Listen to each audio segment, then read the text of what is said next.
손원책의 출발 새 아침.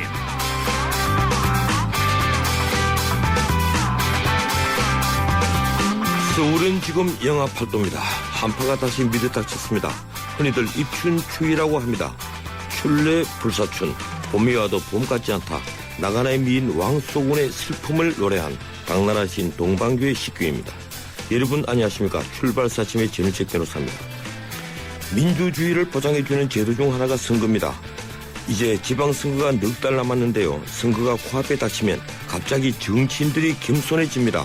요즘이 그렇죠. 여야는 박근혜 정부 중간평가의 성격을 뗀 이번 선거에 총력전을 벌이고 있습니다. 새 정치를 표방하는 안철수 신당의 운명도 이번 선거에 달려있습니다. 2월 4일 화요일 순서입니다. 그래서 오늘부터 3일간 새누리당과 민주당 그리고 안철수 신당의 지방선거 대책을 들어보겠습니다. 오늘은 잠시 뒤 일부에서 새누리당 최고위원 정우택 의원을 연결합니다. 북한이 일주일 만에 남북 이산가족 상봉에 응답해 왔습니다. 내일 판문각에서 남북 실무 접촉이 열립니다. 그런데 넘어야 할 산이 많습니다. 2부에서 고려대 유호일 교수 연결해서 문제점을 짚어보겠습니다. 설날 벌어진 여수항만 기름 유출 사고의 피해가 확산되고 있습니다. 이 사고는 인재인데다가 초기 늦장 신고에 축소 신고가 겹쳐서 피해가 커진 겁니다. 3부에서 전문가 의견을 듣겠습니다. 매주 화요일은 문화를 울리는 세상 문화포커스를 준비합니다. 전우책의 출발사진 출발합니다.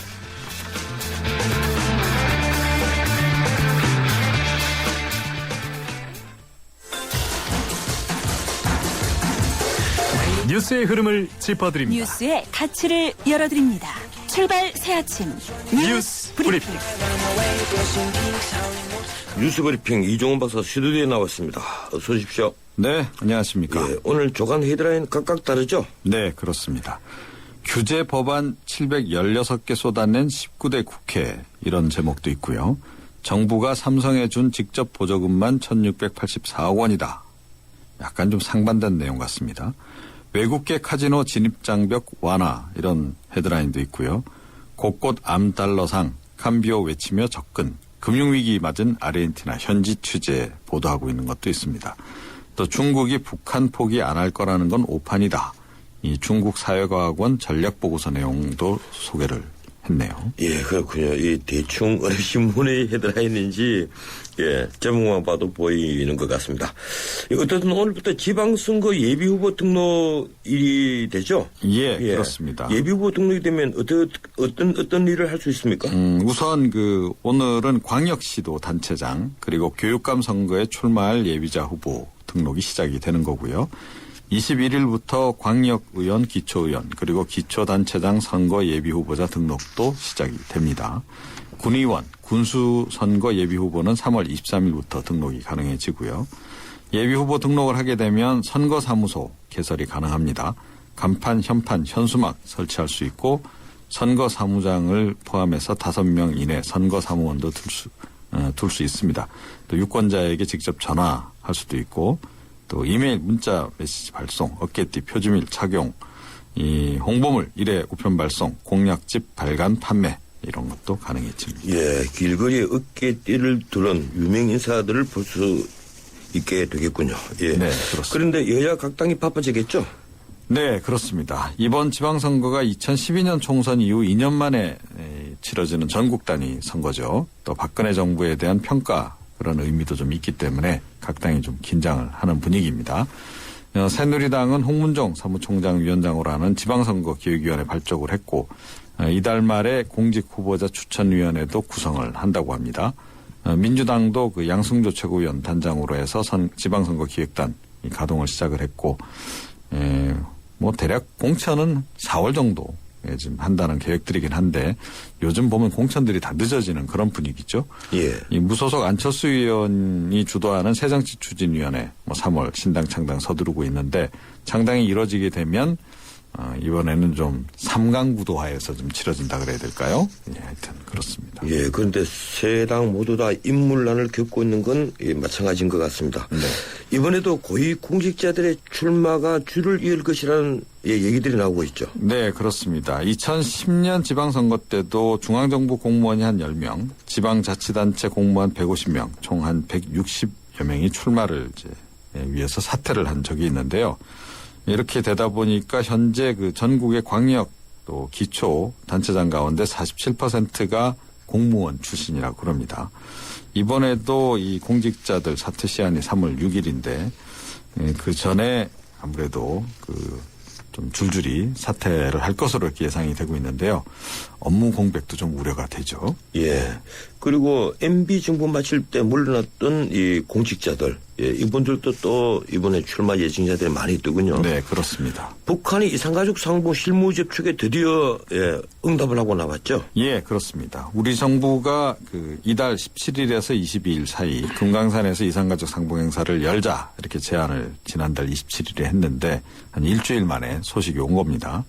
어제 북한이 5일 또는 6일에 남측이 편리한 날짜에 통일각에서 적십자 실무 접촉을 갖자 전화통지문 보내왔고 우리가 곧바로 응답을 했습니다. 5일 남북 적십자 실무 접촉 갖자. 이렇게 돼서 합의에 도달을 한 거고요. 오늘 대표단 명단 교환한다고 하네요. 예, 당초 우리가 제안한 기간에 상봉이 되겠습니까? 시간이 너무 촉박한데요. 예, 그렇습니다. 17일에서 22일 사이 이건데요. 지난해 상봉 대상자를 확정해 놓은 상태이기 때문에 북한만 동의하면 어렵지 않다. 이게 이제 우리 측의 관측이긴 합니다.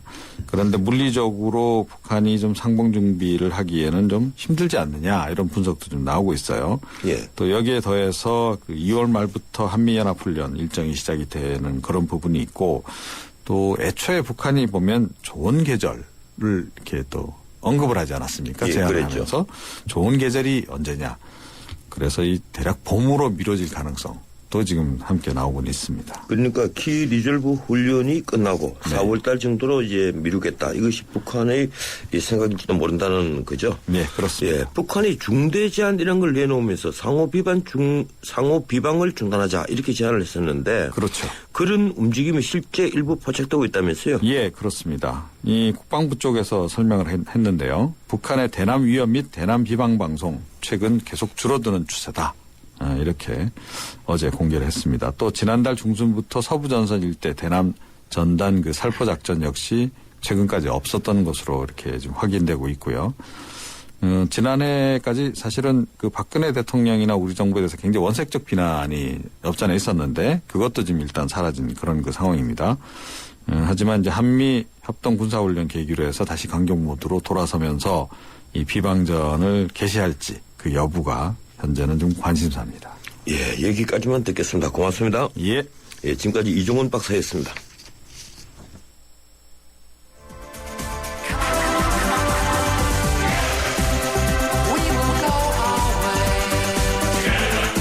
안녕하세요. 꼴꼴꼴이에요. 신문선입니다.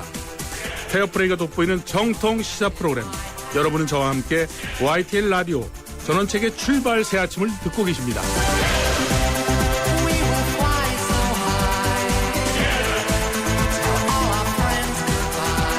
설 연휴가 지나면서 여야가 지방선거 대책 마련으로 바빠졌습니다. 이번 선거는 박근혜 정부 중간평가 성격을 가진 선거이기 때문에 여야가 총력전태세입니다. 선거의 승패를 가를 수도권은 더욱 그렇습니다. 만약 여당이 일방적으로 밀리면 박근혜 정부는 급격히 추진 동력을 상실할 겁니다. 반면 야당이 밀린다면 예상외의 정계 개편이 올 수도 있습니다. 문제는 안철수 신당이라는 변수입니다. 안철수 신당의 등장은 아직까지는 야권 분열로 비치지만 결국 단일화로 가게 된다면 여권에게는 더 큰 부담으로 작용할 겁니다. 저희 출발 새 아침은 지방선거를 준비하는 여야의 분위기를 살펴봅니다. 오늘은 먼저 여당인 새누리당입니다. 정우택 최고위원 전화 연결되어 있습니다. 안녕하세요, 정 의원님. 네, 안녕하십니까. 오랜만입니다. 예, 네. 오랜만입니다. 네. 설 연휴 지역에 다녀오셨죠? 네. 예, 분위기 어떻습니까? 역시 우리 민심의 핵심은 먹고 사는 문제에 있는 것이 아닌가 예. 이런 인식이 들었고요. 또 한 가지는 정치에 대한 어떤 답답함 이런 것들이 좀 커지고 있어서 이 시원시원한 좀 통 큰 정치가 필요하지 않냐 이런 주문을 제가 많이 받았습니다. 예. 아마 민주당도 이번에는 이제 좀 발목 잡기 정쟁을 좀 벌이고 또 산적한 민생 입법이라든지 또는 정책 입법 이런 것들이 좀 조속히 처리돼야 된다 이런 것들을 같이 느끼지 않았을까 이렇게 생각이 됩니다. 예, 이 문제는 경제다. 이 등 따숩고 배부르는 게 제일 문제다 이건데. 그렇습니다. 사실 이게 박 대통령도 작년 가을부터 경제 활성화를 얘기를 계속했는데 이 새누리당에서도 이 좀 뒷받침을 했으면 좋을 뻔했는데 무덤덤했던 것 같아요. 너무 늦게 하신 것 아닙니까? 좀 무덤덤했다고 말씀을 하시면 좀 겸허하게 받아들이겠습니다. 하지만 예를 들어서 부동산 대책도 작년 4월 1일 날 예. 정부가 그 대책을 발표하지 않았습니까? 그렇지만 이거에 관련법은 지난 그 연말 자정에나 통과되는 이러한 현실을 보면은 우리가 조금 정책이라는 것은 타이밍이나 또는 일관성 이런 것들이 굉장히 중요한데 우리가 타이밍을 놓쳐서는 안 되겠다. 다시 말씀드리면 국회에서 여야가 서로 머리를 맞대고 민생의 문제에 대해서만큼은 좀 적극적으로 대처해 나가야 되겠다. 이런 생각을 더 갖게 됩니다. 예. 오늘 아마 이 대표연 쓸 때도 나오겠지만 서비스 산업발전법이라든가 관광진흥법, 이 자본시장법 같은 이 경제활성화 법안이라고 해야 됩니까? 아니면 경제혁신 3개년 계획 후속 법안이라고 해야 됩니까? 이런 법들이 통과가 돼야 될 건데 야당의 반대가 있죠. 잘 될 것 같습니까? 네, 그 야당의 그 반대가 뭐 작년부터 계속 이어져 온 법안입니다. 예.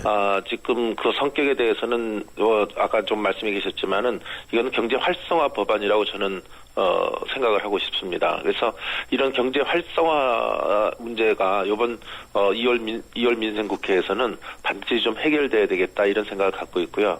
이런 것을 통해서 우리가 일자리를 만들고 또 여러 가지 요새는 또 세계적인 경제 금융 불안 같은 것들이 또 후진국이라든지 또는 선진국에도 지금 밀어오고 있고 우리도 그런 여파에 대해서 어떻게 대처해야 될 것인가 이런 것이 이번 2월 국회에서 면밀한 검토가 필요하다고 저는 보고 있습니다. 예, 민주당이 이번 설 연휴 동안에 4박 5일 버스 투어를 벌였는데 이 새누리당 지도부는 조용히 있었던 것 같아요. AI 확산도 그렇고 카드사 고객 정보 유출도 있었는데 민심이 괜찮았다고 본 것입니까? 어떻습니까? 그렇게는 생각이 아니고요. 예. 저희들도 더 각자 자기 지역구에서 열심히 민심 파악 또는 2월 민생국회에 대한 여러 가지 검토를 했으리라 이렇게 봅니다. 특히 저희 황우려 대표 같은 경우에는 지금 AI가 우리 전국에 지금 번져나가고 있지 않습니까? 예. 이런 방역 체계에 대해서 점검을 위해서 현지도 나가서 실제로 점검해 는 이런 입장도 갖추어 있었고요. 저는 세배 인사를 통해서 어떤 지방선거에 안철수 신당에 대한 어떤 견제의 발언을 하면서 다니는 것보다는 예. 우리 명절 때는 정말 각 지역에서의 민심을 소상히 파악하고 와서 이것에 대한 정책과 입법화 이런 것들이 이루어져야 된다고 저렇게 보고 있어요. 예, 이 카드사 고객 정보 유출 이 참 엄청난 사건인데 현오석 부총리에게 준 옐로우 카드만으로 민심을 달릴 수 있을까요? 어떻습니까? 네, 지금 민주당 쪽에서는 요번에 어저께 제가 얘기를 들으니까 요번에 해임 건의안을 또 제출하겠다 이렇게 민주당에서는 결정을 한 것 같습니다. 물론 책임 문제에 대해서도 분명히 밝히는 것은 중요한 의미라고 저는 봅니다. 왜냐하면 정치라는 것은 책임 정치이기 때문이죠. 그렇지만 또 한편으로는 이것에 대해서 지금 여러 가지 개선책으로서 정부 부처 간의 협업이 미비되어 있는 것이 보완되어야 된다는 것이 지금 전문가들의 얘기 아닙니까? 예. 그래서 이러한 문제도 우리가 이번에 국회에서 다뤄야 되고요. 또 한 가지는 이 묻지마식 정보 수집 등을 정상화하는 방안 이것을 확실하게 강구할 필요가 있다고 봅니다. 이것도 박근혜 대통령이 말하는 비정상화의 정상화 이런 측면에서 이번에 문제점이 드러난 것에 대해서 적극적 대처를 해야 된다 이렇게 보고 있습니다. 예, 버스 투어를 마치고 온 김한길 대표가 간담회도 하고 또 기자회견도 어제 했습니다.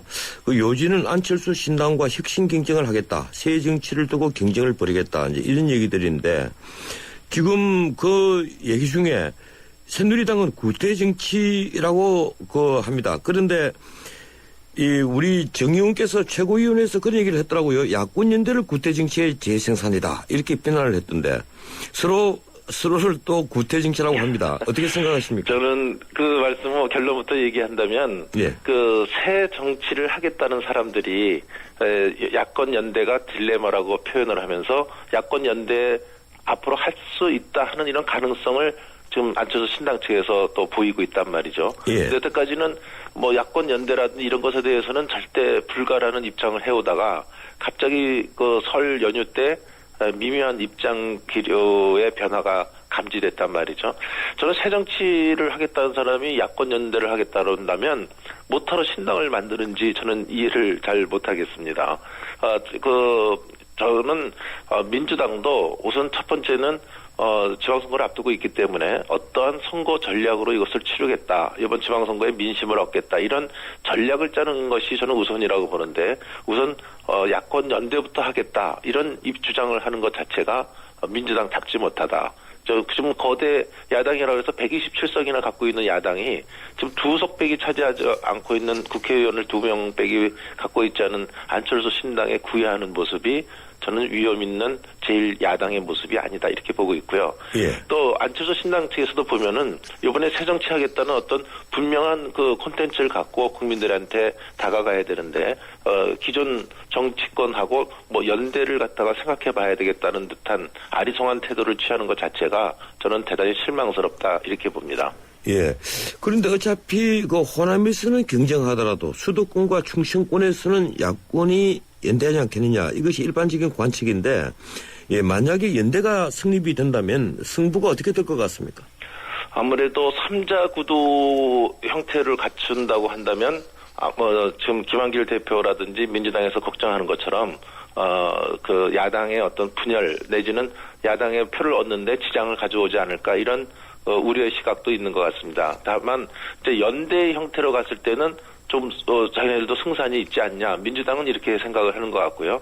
새정치는 그렇게 손을 잡았을 때는 아까 말씀드린 것처럼 또 기득권 정치권하고 또 같이 손잡고 하는 것이 어떤 의미에서는 이게 무슨 새정치냐. 이런 어떤 그 모순된 점, 그들이 말하는 것처럼 딜레마에 빠지기 때문에 앞으로 조금 더 그 여론의 향방을 보겠다 이런 점에서 봤을 때는 아마 가능성은 열어놓고 있는 것이 아닌가 저희들은 그렇게 감지를 합니다. 예, 이 신배출 최고위원이 어제 최고위원회의에서 국회의원들 실명을 거론하면서 중진 차출론을 꺼내들었습니다. 이 정몽준, 황우여, 남경필 이 세 분이 지목이 됐는데 정 의원님 생각은 어떻습니까?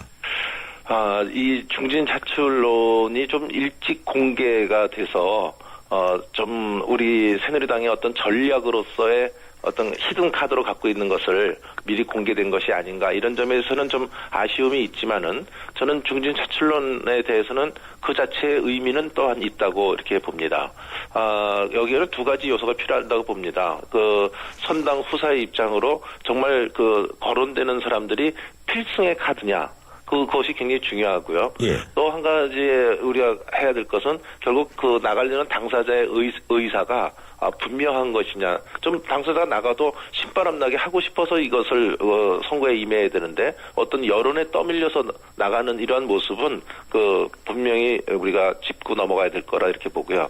또 한 가지는 이 현재 그 중진들이 되게 국회의원들 아닙니까? 예. 그래서 국민들의 표를 받고 지역 주민들의 표를 받고 당선된 국회의원들이기 때문에 국회의원직을 던진다는 것이 그렇게 쉬운 일이 아니기 때문에 아마 본인도 신중한 판단을 해야 되지 않을까 이런 두 가지 측면이 같이 교차가 되기 때문에 조금 더 상황은 좀 두고 봐야 될 것 같습니다. 예, 어제 귀국을 한 정몽준 의원 또 이 공항에서 한 얘기가 당에서 공식적으로 요청한다면 당의 견해를 가볍게 생각하지 않겠다.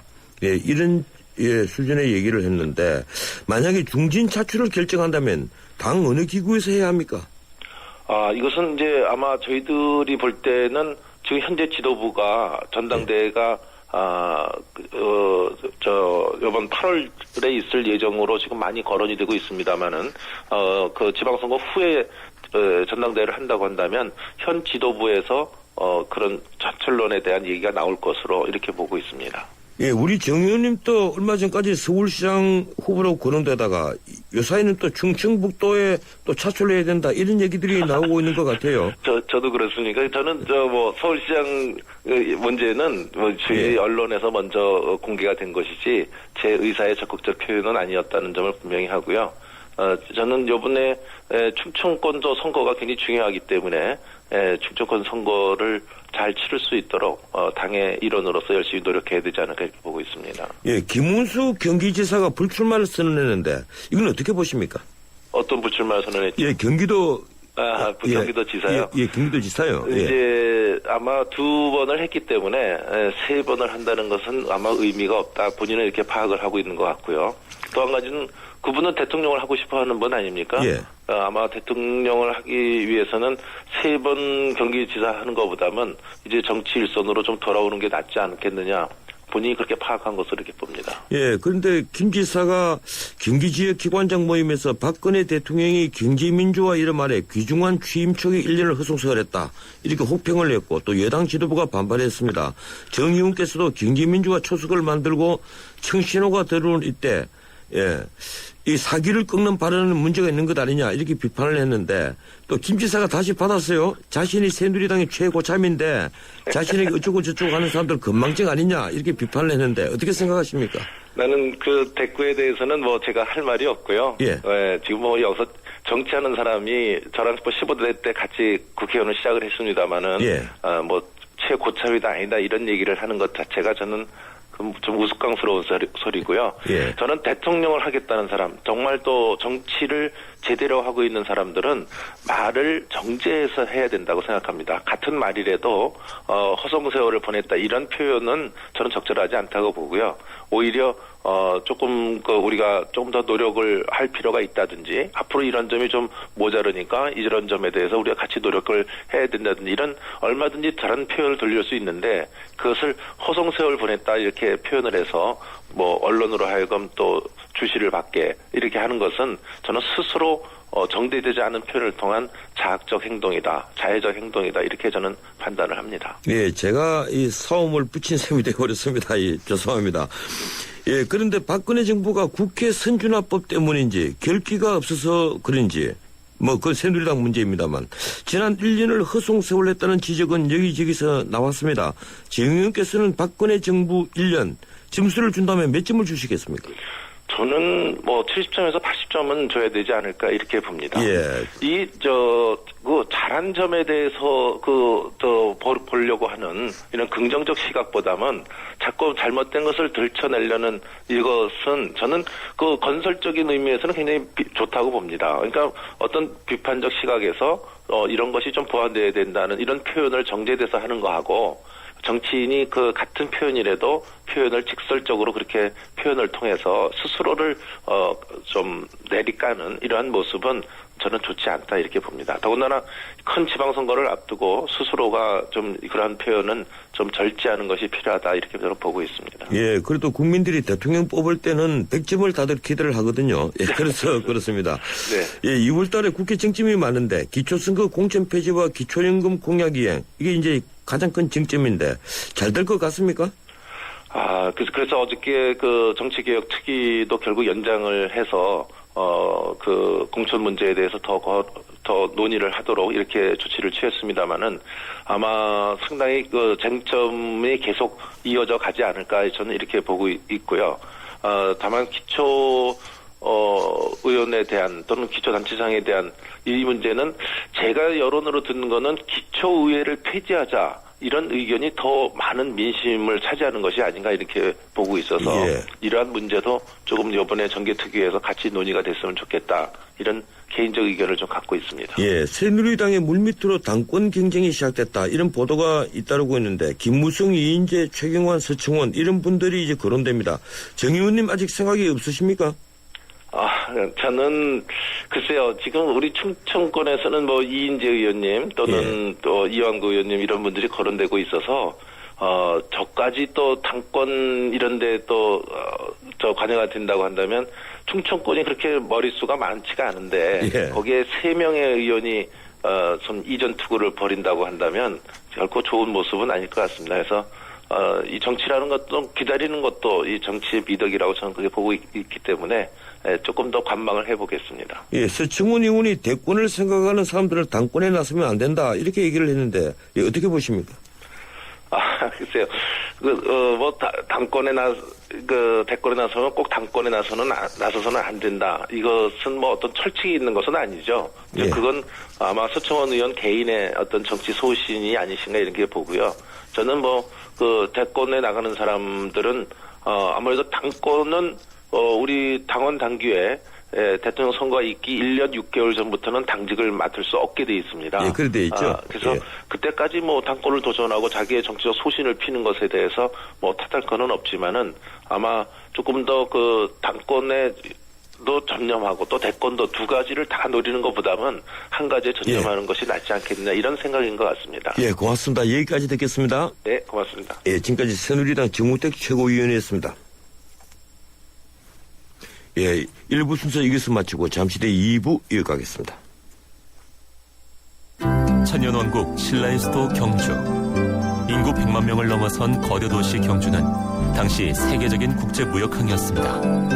1500년 전 아랍과 인도, 동남아시아, 심지어 아프리카에서 온 수많은 사람들이 신라 사람들과 어울려 경주 시내를 활보하는 모습은 지금의 국제도시 서울과 다르지 않습니다. 이미 신라는 다문화 사회였으며 개방의 나라였던 것입니다. 우리 민족이 잠재된 글로벌 DNA. 이제는 대한민국을 찾는 많은 외국인들을 포용하고 융합하는 우리의 큰 힘입니다. 이 캠페인은 글로벌 뉴스리더 연합뉴스와 함께합니다. 서양 고전음악을 완성시킨 천재 작곡가 악성 베토벤. 그의 음악적 잠재력을 일깨워준 사람은 스승인 크리스티안 네페 선생님이었습니다. 네페 선생님은 지루한 이론과 반복적인 연습을 강요하지 않았습니다. 이탈리아와 프랑스, 독일의 유명한 오페라를 감상할 기회를 마련했고 어린 베토벤이 음악에 대해 더 깊이 느끼고 생각할 수 있도록 이끌었습니다. 가르치는 것이 아니라 깨우치는 교육, 아이들의 잠재력을 활짝 꽃피우는 우리 교육의 희망입니다. 이 캠페인은 I am the key, 눈높이 대교와 함께합니다.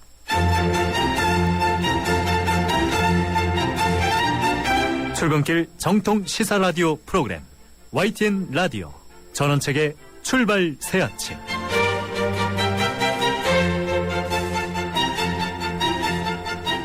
예, 출발 사침 2부 순서 시작합니다. 지금 시각은 7시 36분 40초 되고 있습니다. 출근길 도로 상황 알아보겠습니다. 김중현 캐스터. 네, 출발 새 아침 교통정보입니다. 강변북로와 올림픽대로 비롯해서 외곽과 이어지는 자동차 전용 도로에도 정체가 되고 있는데요. 동부간선도로 도심 쪽으로는 노원교에서 월계 1교, 중랑교부터 성동교까지 정체가 되고 의정부 쪽으로도 창동교 부근 지나는데 속도 내기가 어렵습니다.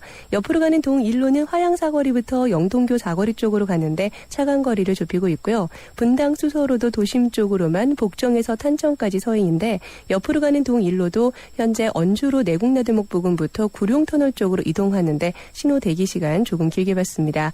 분당 수서로와 이어지는 청담대교는 북단에서 남단 쪽으로, 옆에 영동대교 역시 북단에서 남단 쪽으로 각각 속도가 떨어집니다. 강서 영등포권의 서부간선도로 외곽 쪽으로는 양평교에서 오목교, 안양교에서 금천교까지 주춤하고요. 도심 쪽으로도 고척교에서 목동교 지나는데 시속 20-30km 미만입니다. 출발 새 아침 교통정보였습니다. 침대는 과학이다. 침대과학 50년이 이룬 세계 최고 기술력. 배우던 나라에서 가르치는 나라로. 우리 침대에서 자기 할 것이다. 전 세계인을. 에이스 침대.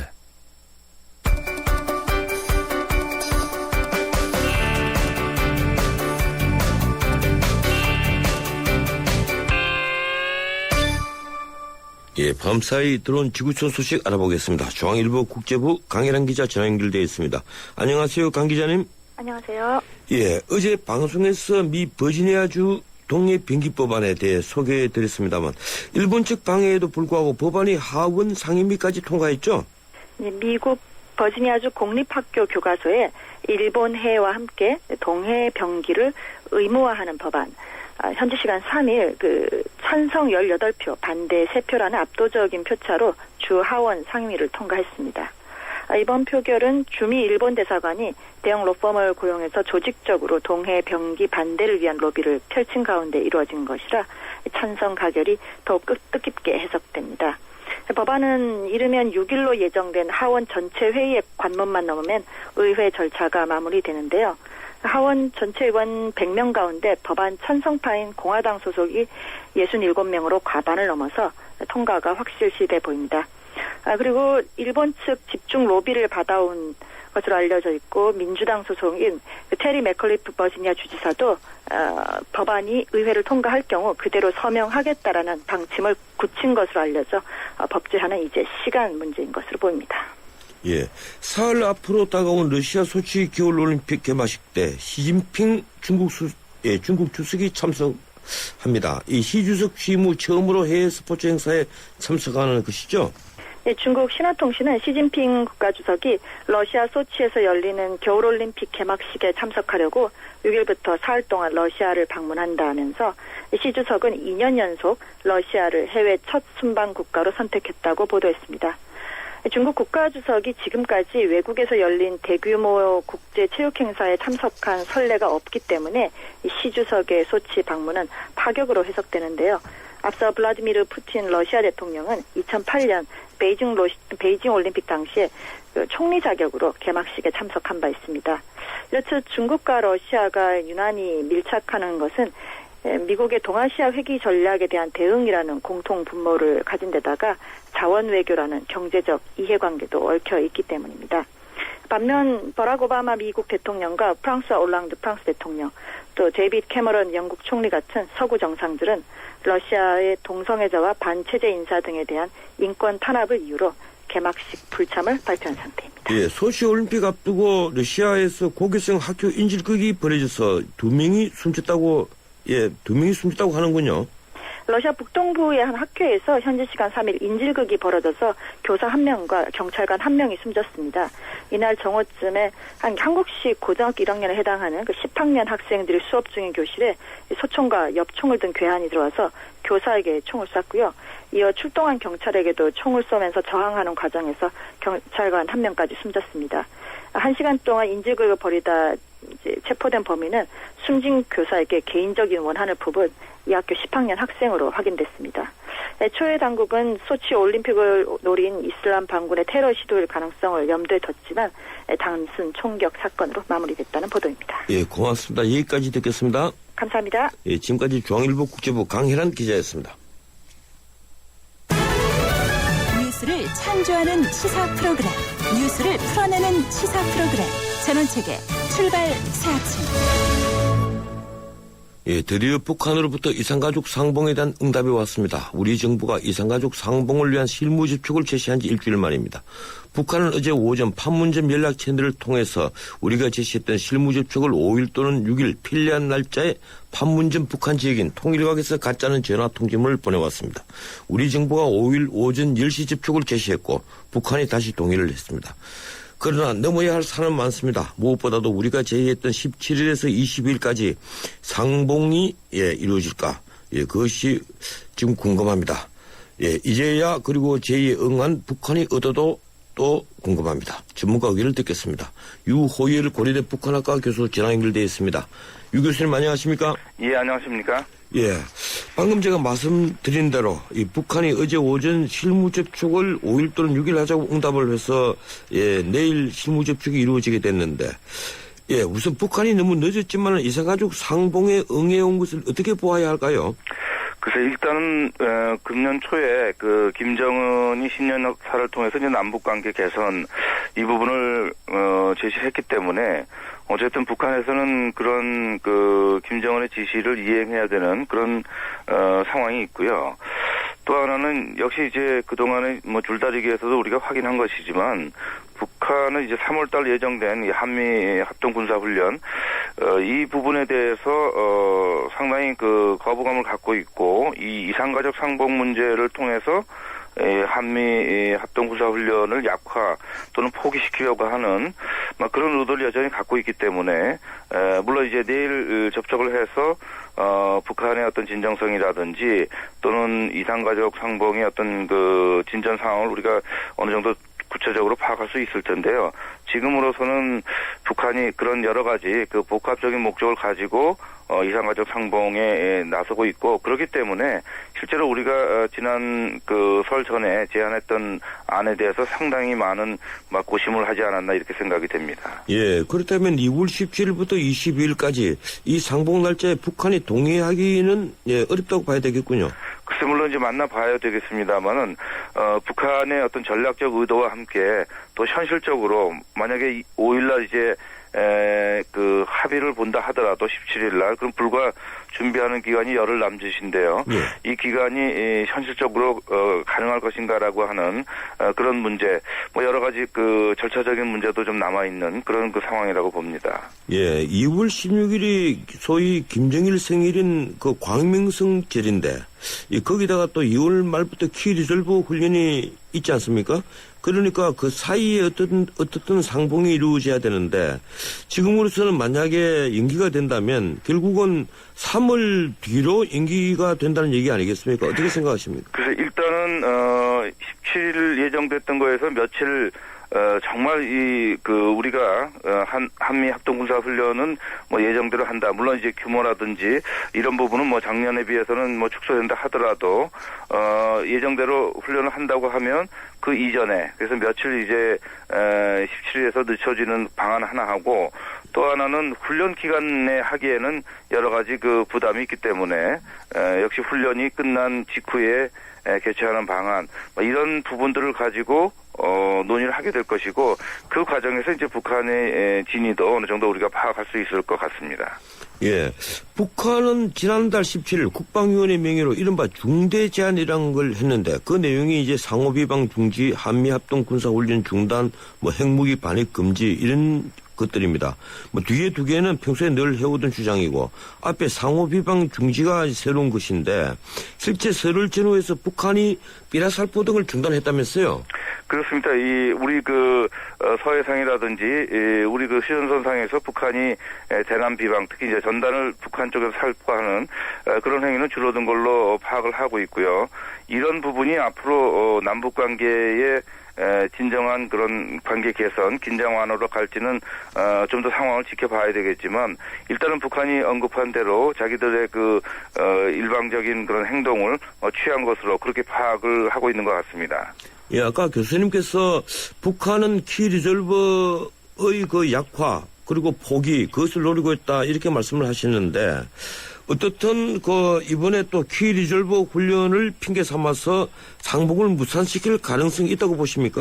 그 상봉을 무산시키기보다는 이제 그 상봉을 연결고리로 해서 자신들이 원하는 최대한을 확보하려고 하는 그런 상황으로 나오지 않을까. 그것은 지난해에도 상봉이 거의 성사되다가 이제 일방적으로 무산되지 않았습니까? 예. 이번에도 역시 이산가족 상봉은 북한이 남한을 상대로 여러 가지 그들이 원하는 전략적 이익을 획득할 수 있는 사안이기 때문에 이 자체를 포기하거나 무산시키기보다는 이것을 통해서 한미 합동군사훈련을 약화시키는 것뿐만 아니라 금강산 관광을 재개한다든지 또는 오이사 조치의 약화 등등해서 북한이 현재 처하고 있는 경제적인 어려움, 또 군사적인 어떤 긴장 또는 중국과의 관계 개선성 이런 것들을 이제 남한과의 관계 개선을 이룩함으로써 얻으려고 하기 때문에 일방적으로 포기하는 것보다는 그것을 가지고 최대한 활용하려는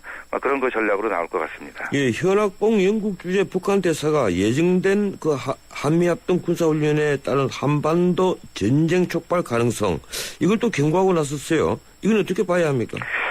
물론 이제 여러 가지 전제 조건이 있는 것은 사실입니다만은 일단 북한 주영대사 현학봉이 얘기한 것을 3월에 한미 합동군사훈련은 자기들의 체제를 위협하는, 그래서 이것이 전쟁으로까지 비화될 수 있는 위험성이 있다 이렇게 이제 경고를 했는데 그 내용으로 보면 과거에도 북한이 한미 합동군사훈련을 놓고 대내적으로 선전 공세를 하던 것에서 크게 벗어나지 않는, 오히려 이제 작년보다는 이제 어떤 위험 수위라든지 위협 수위가 좀 낮아진 것이기 때문에 우리로서는 통상적인 북한의 어떤 협박이나 선전 전술의 일환이다 이렇게 좀 파악을 할 수 있을 것 같습니다. 예, 북한이 지난달 19일 평양 순환공항에서 AN2, 흔히 안토노프기라고 하지 않습니까? 그렇습니다. 예, 이 목재 비행기를 동원해서 우리의 특전 병력과 같은 항공 육전부대 병력을 낙하를 시키고 그래서 공항을 점령하는 훈련을 했습니다. 이 훈련을 이제 보면 우리 영종도를 점령하는 그런 공격 훈련으로 평가가 됐는데 이 자신들을 이런 공격 훈련하면서 우리의 방어 훈련인 키리졸버 훈련 이 중단을 주장하는 것을 어떻게 해석해야 합니까? 글쎄요, 그것은 뭐 북한이 늘 지난 60년 동안 해왔던 그런 그 방식이고 그런 입장에서 크게 벗어나지 않는다 이렇게 일단 보고 있고요. 특히 이제 김정은 체제에서 장성택 처형 이후에 나타나고 있는 여러 가지 어떤 갈등의 요인 또는 군부를 중시해야 되는 그런 입장에서 대남 경계심을 하나의 그 체제 결속의 수단으로 상정하고 있는 것 같고요. 또 실제적인 타격 수단이라고 할 수 있는 이런 그 비정규적인 또는 그 특수 부대를 이용한 그런 공격 가능성 이런 것들을 과시함으로 해서 자기들의 어떤 그 안전을 보장하려고 하는 그런 전략 전술이라고 봅니다. 예, 우리 정부는 이산가족 상봉과 금강산 관광 재개는 별개의 문제다 이렇게 얘기를 하고 있는데 북한은 그렇지 않지 않습니까? 굳이 연계시키지는 않지만 금강산 관광 재개 쪽으로 계속해서 북한에 요구를 하고 있는데 우리도 이제 정책이 좀 바뀔 것이다 이런 언론 보도가 계속 잇따르고 있습니다. 어떻게 보고 계십니까? 물론 여기에는 이제 북한의 태도 변화에 대한 우리 측의 그 확인이 필요한 부분이고요. 북한은 물론 지금 외화가 절실한 상황에서 개성공단뿐만 아니라 금강산 관광을 통해서 외화 수입을 얻어야 금강산 관광뿐만 아니라 그 이외 지역에 북한이 지금 계획하고 있는 특구라든지 또는 특히 이제 관광을 통한 그런 그 외화 획득을 모색하고 있기 때문에 금강산 관광 재개에 상당한 비중을 두고 접근하고 있는 것이고요. 그런 면에서 북한이 이산가족 상봉 제대로 하게 되면 역시 이제 금강산 지역에 대한 우리 쪽의 어떤 그 현장 점검도 있을 것이고 또 오이사 조치에도 불구하고 금강산 관광 재개를 위한 협상은 결국 인도적 문제에 있어서 북한이 얼마나 성의를 갖고 임하느냐 여기에 달려있기 때문에 이번 실무 접촉을 통해서 금강산에서 이산가족 상봉을 논의하는 것은 대단히 중요하다 이렇게 봅니다. 예, 지난달에 북한의 이제 이른바 중대 제안 등에 대해서 박 대통령은 위장평화 공세할 수 있다. 이렇게 이제 경각심을 표시를 했는데 유 교수님께서 최근의 북한 태도 이런 태도 변화에 대해서 진정성이 있다고 보십니까? 지금으로서는 단정할 수는 없고요. 물론 이제 북한이 그런 제안하는 것에 대해서 우리가 전면적으로 저것은 위장 전술이라고 단정하기보다는 그럴 가능성이 있다는 것에 대해서 대비하고 여러 가지 다각도의 대응책을 갖고 특히 이제 우리가 중요시하는 것은 한반도 신뢰 프로세스든 남북 관계 개선이든 결국은 북한과의 대화와 또는 교류 이것이 한 수순으로서 필요한 부분이기 때문에 북한의 의도를 우리가 잘 파악하고 거기에 대해 대비한다면 우리가 좀 더 남북관계를 우리 주도로 끌어갈 수 있을 것이고 이런 부분에 있어서 주변 국가 특히 이제 미국과 중국도 상당한 관심과 또는 어떻게 보면 우리에게 유리한 그런 환경을 조성하고 있기 때문에 우리로서는 자신감 있게 나가되 만반의 준비 또는 만약에 어떤 일어날 수 있는 사태에 대한 다양한 어떤 대비책 이런 것을 강구해 나간다면 저는 진전해 나갈 수 있다고 봅니다. 예, 장성택 처형 사건으로 물밑으로 깔아앉은 것 같은데 작년 가을까지만 하더라도 6자 회담에 진척이 있다는 관측이 많았습니다. 우다위 중국 대표가 미국을 방문하고 나서 경로가 만들어지고 있다 이런 얘기도 했는데 한미 양국은 북한 비핵화에 가시적 조치가 있어야만 한다는 조건에는 변함이 없다 또 그렇게 말을 했었습니다. 그런데 지난달 29일 글렌 데이비스 미국 대표가 우리나라에 오지 않았습니까? 그렇습니다. 뭔가 변화가 있다고 봐야 합니까? 일단은 6자 회담이 북한 핵 문제를 해결하기 위한 어떻게 보면 유일하다고 할 수 있을 정도로 그런 상황인데요.